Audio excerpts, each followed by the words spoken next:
The top 3 artists who detested MC Jagger as the frontman of the Rolling Stones.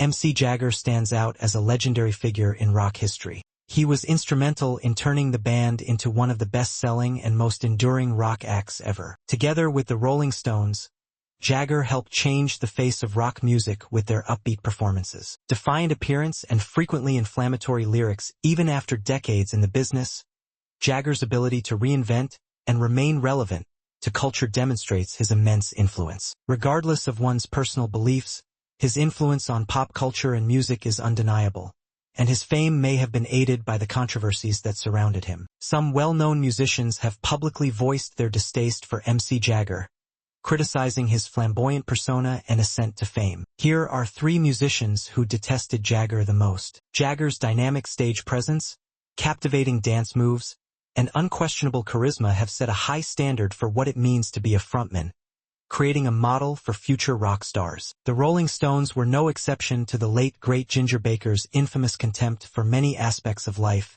particularly Mick Jagger. Ginger Baker is regarded as one of the finest rock drummers of all time. In an interview with Rolling Stone, Baker explained why he wouldn't go to a Rolling Stones show, saying that the band isn't good musicians and that Charlie Watts is the only decent musician in the band. He was particularly annoyed by playing with Jagger because he remembered that Mick was always around with Brian Jones when I was playing with Corner. They would often ask me to join them, so I got on with Brian, but I hated Mick because he was an effeminate little kid with no talent, and that's where he is now. I've always detested the Stones, and Baker's criticism was unrelenting. Even while MC Jagger is a savvy businessman, the majority of them have no idea what they're writing, and he felt they had the technical ability to create anything significant, which made them seem like, as Paul McCartney once described, basically a blues cover band. Richards, Keith. Despite working together as the Glimmer Twins for more than 60 years and co-writing numerous iconic rock songs, Richards and Jagger's relationship has been turbulent behind the scenes. Richards has openly chastised Jagger on multiple occasions.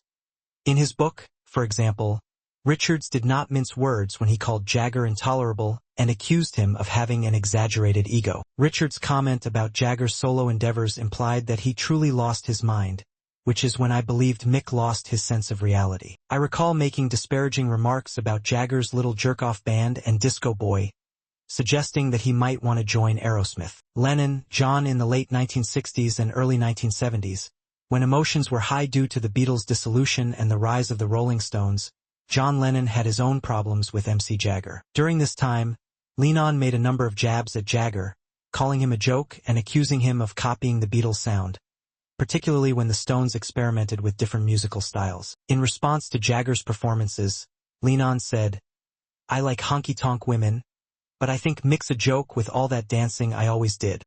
He also went into detail about the problems that were made worse by their common manager, Alan Clean. "I believe Mick became envious. I've always held Mick and the Stones in high regard, but I was offended by his numerous disparaging comments about the Beatles. I can criticize the Beatles, but he shouldn't." In addition, Lennon said that Jagger's career was characterized by imitation, claiming that the Stones would copy his work 6 weeks after we released it. It's obvious that he's upset that the Beatles overshadowed him and that he can't seem to move on from it, even though his second album was essentially written for him.